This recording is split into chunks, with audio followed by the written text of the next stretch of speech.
30 seconds. Muhammad Ali in real trouble. Conor attempts a flying knee. Nate just smothers it. Champ is just taunting him now. Oh, hey, I don't believe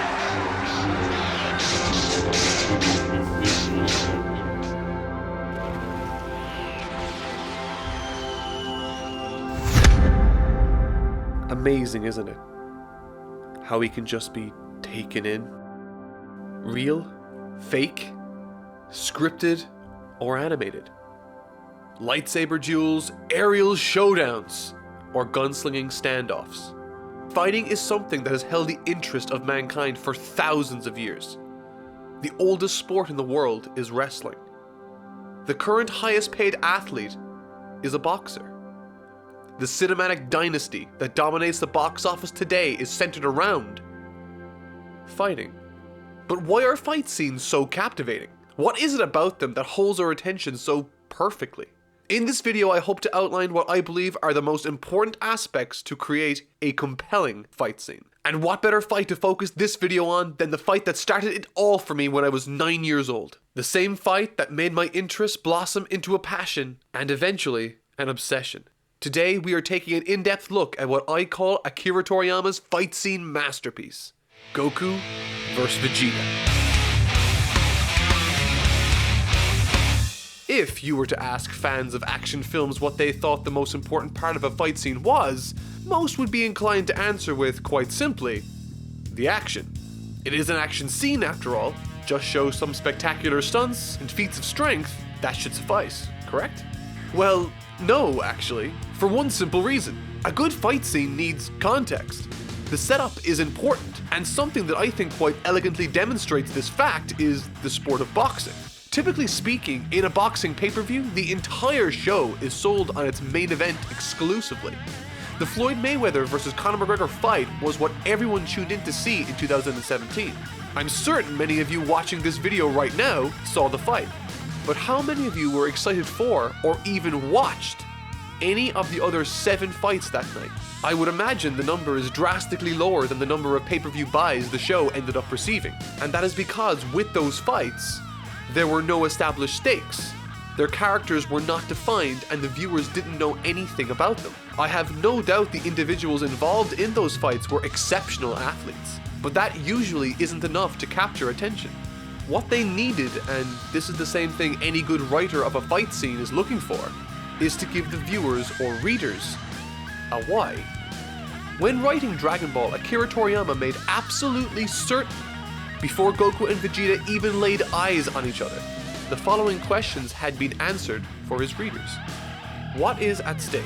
Well, thanks to Raditz, we learned that the impending Saiyans Vegeta and Nappa are a group that wipe out entire civilizations and sell planets. As well as that, when they do arrive, a number of the Earth's defenders were killed.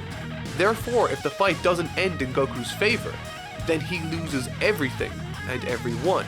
What has their journey been like? To get to where he is today, Goku has sacrificed himself in defense of the Earth. He has traveled across the heavens and sought the teachings of a new, more powerful master to meet the impending challenges. And finally, what are their motivations? Goku is motivated by a desire to challenge himself against someone like Vegeta. To revive his fallen comrades is also at the forefront of his mind. To achieve this, he needs to defeat Vegeta. Vegeta, on the other hand, is motivated by a desire to gather the Dragon Balls, to make his wish for immortality and to rule the universe. To achieve this, he needs to defeat Goku. Your insolence just cost you this world! I'll blow it all to pieces, and there's nothing you can do to stop me! It's no secret that trash talking sells. Steve Austin made a career out of it, The Rock did too, and even Floyd and Conor have utilized this in their respective careers. Trash talking is used to antagonize your opponent, but it also adds some much needed personality and charisma to the equation. A fight becomes very boring without an understanding of the personalities involved, and an effective way of establishing personality is through dialogue. The WWE and other wrestling organizations see the value of establishing characters for this very reason. You will not see a single wrestling show without something that is called a promo. A promo is a monologue or a chance for a performer to communicate directly to the audience or to call someone out. This is a fantastic way of communicating character and to help the audience find out what it is you stand for. Every character needs this. I think you're ugly. I'm gonna kick your ass so bad you'll walk home with a limp, or What's your dad doing? I wish they would stop talking and fight. Yeah. Before, and I will fight you on this, the most iconic standoff in animation history, Vegeta gives Goku an ultimatum. A. Be his right-hand man, and together they can overthrow the cosmos. Or B. To defy him. If this had been the first time we saw anything to do with Dragon Ball, this scene alone would effectively communicate Vegeta and Goku's personalities to the audience perfectly. Vegeta, the Saiyan Prince with a fighting potential in a super elite class, fighting for selfish reasons. Goku, the lower class outcast, fighting for the fate of his home. However, what shows personality more than what you say is how you react and what you do. And Akira Toriyama knew this when he wrote Dragon Ball. The Kamehameha vs. Gallic Gun beam struggle is one of, if not my absolute favorite set piece in all of the series. It's vitally important that your characters physically communicate their personalities and traits to the audience, and no other set piece more emphatically communicates this than the beam struggle. Because of who Goku is, he has gained the abilities necessary to close the gap that existed between himself and Vegeta. Vegeta, because of who he is, decides that since he can't compete with Goku hand to hand, he decides to take the easier option, which is to threaten the planet so as to bait Goku into taking the full brunt of his attack, preying on his value system. From this very instance, we learn a host of new things about Vegeta. In this moment, he's desperate, he's resourceful, and he's ruthless. As the tension rises and the threat has been issued, Vegeta jets into the air. Goku reacts. As an imposing presence looming above, Vegeta begins to charge his attack. Without second-guessing himself, Goku plants his feet and throws caution to the wind, igniting the Kaioken technique, putting his body at extreme risk and in harm's way once again. During this scene, there's a beautiful amount of visual storytelling taking place also. Goku is quite literally and figuratively the only thing standing between the Earth and its destruction. Positioning Vegeta above Goku like this also communicates to the viewer or reader that Vegeta is again superior to Goku. This method was also implemented during their standoff, Vegeta standing above Goku, mirroring his vision of himself atop the hierarchy.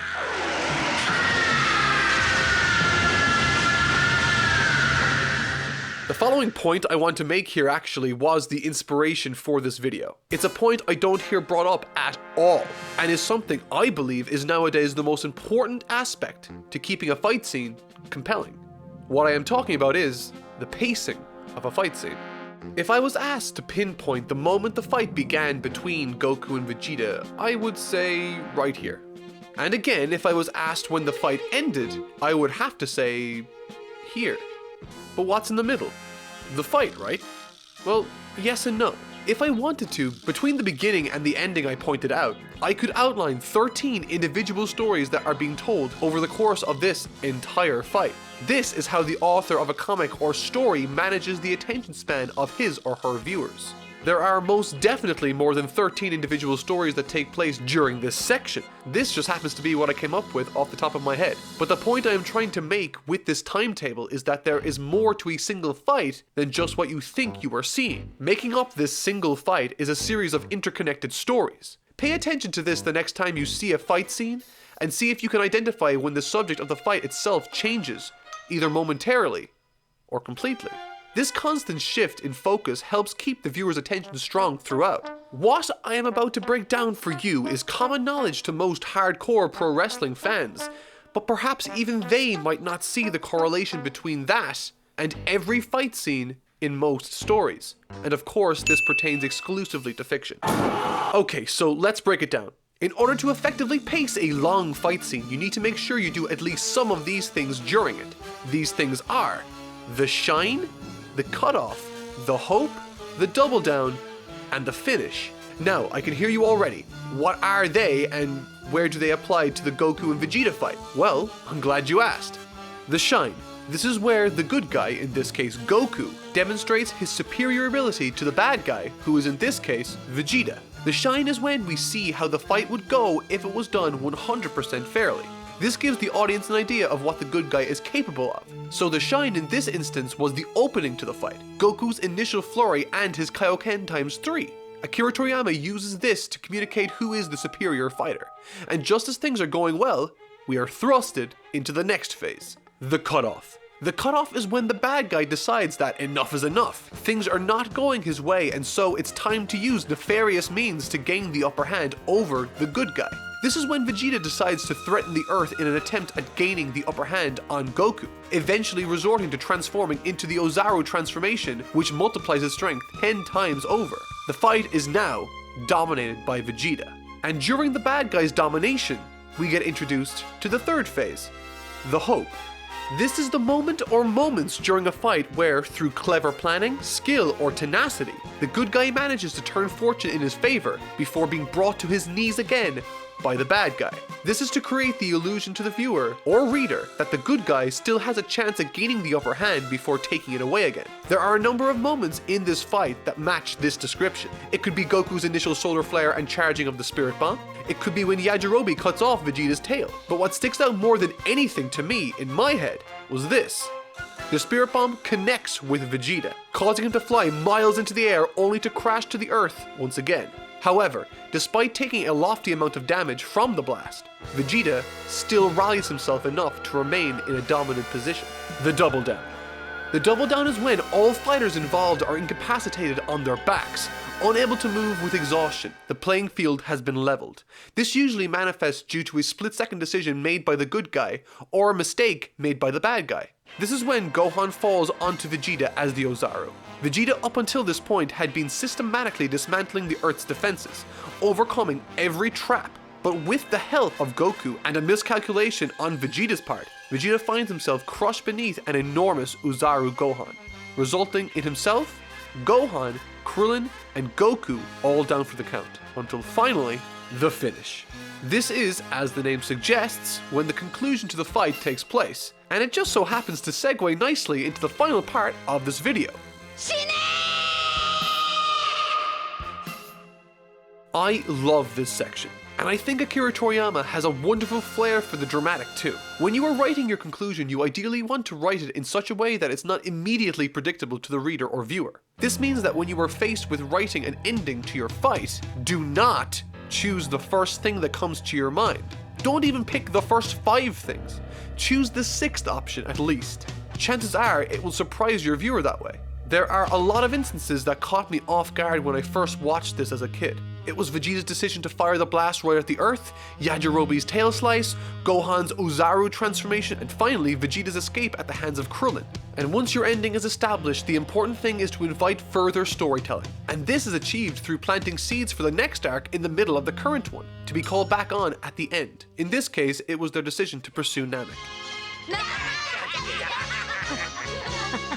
As you can probably tell, I could gush and talk about this topic for hours. Fight scenes are a magnificent means of telling a story while appealing to our instincts as human beings. And Goku's first clash with Vegeta has and always will hold a special place as my introduction to the world of Dragon Ball. So if you thought that all a fight scene was action and nothing more, I hope now you can appreciate the careful planning and strategy that goes into mapping out something as complex as this. And more than your typical fight scene, these physical demonstrations are incredibly effective vehicles in telling entertaining and compelling narratives, full of catharsis, surprise, and character. Or, put quite simply, this classic Dragon Ball masterclass reminds us all that there is more than we think going on behind the scenes when it comes to perfecting a fight scene.